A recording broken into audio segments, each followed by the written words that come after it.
আপুনি যদি জীৱনত সুখী হ'ব বিচাৰে তেন্তে সত্য আৰু ন্যায় পক্ষত থাকি অথবা ধৰ্মৰ পক্ষত থাকি কাম কৰি যাওক।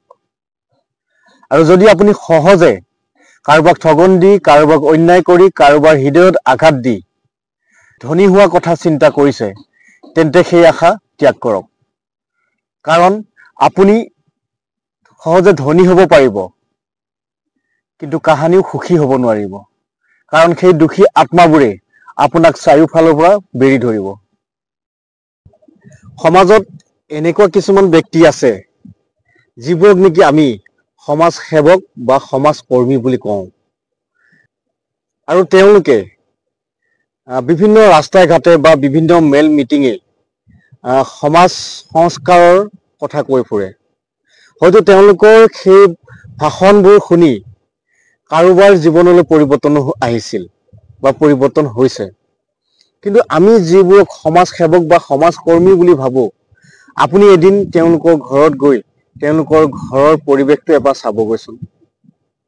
সেই সমাজত বিভিন্ন মেল মিটিঙত কৈ ফুৰা সমাজ সংস্কাৰৰ কথাবোৰৰ সৈতে আপুনি তেওঁলোকৰ ঘৰৰ পৰিৱেশটো সম্পূৰ্ণ এটা ওলোটা ছবিহে দেখা পাব।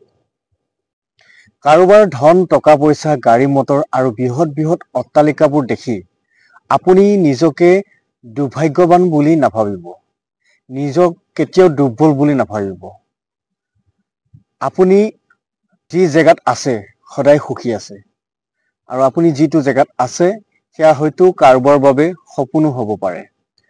আপুনি যে আপোনাৰ ধন, টকা পইচা, গাড়ী মটৰ এইবোৰক লৈ অহংকাৰ আৰু আত্মগৌৰৱ কৰি ফুৰে, সেইবোৰ জানো আপোনাৰ নিজৰ? আপোনাক জন্ম বেলেগে দিয়ে, আনকি আপোনাৰ নিজৰ নামটো বেলেগে ৰাখে, আৰু আপোনাৰ সেই শিক্ষাকণো আন কোনোবাই দিয়ে। আৰু ইয়াতকৈ এটা ডাঙৰ কথা, যিদিনা আপোনাৰ মৃত্যু হ'ব সেইদিনা আপোনাক শ্মশানলৈ নিবলৈ আপুনি কাৰোবাৰ কান্ধৰ ওপৰতহে উঠি যাব লগা হয়। আৰু আপুনি মৰাৰ পাছতো আপোনাৰ সেই যিবোৰ সা সম্পত্তিক লৈ আপুনি অহংকাৰ আৰু আত্মগৌৰৱ কৰিছিলে, আপুনি মৰাৰ পিছত সেই সম্পত্তিবোৰো আন কোনোবাই ভগাই খাব। তেতিয়াহ'লে আপুনিয়ে ভাবকচোন, আপোনাৰ নিজৰ বুলিবলৈ আছে কি?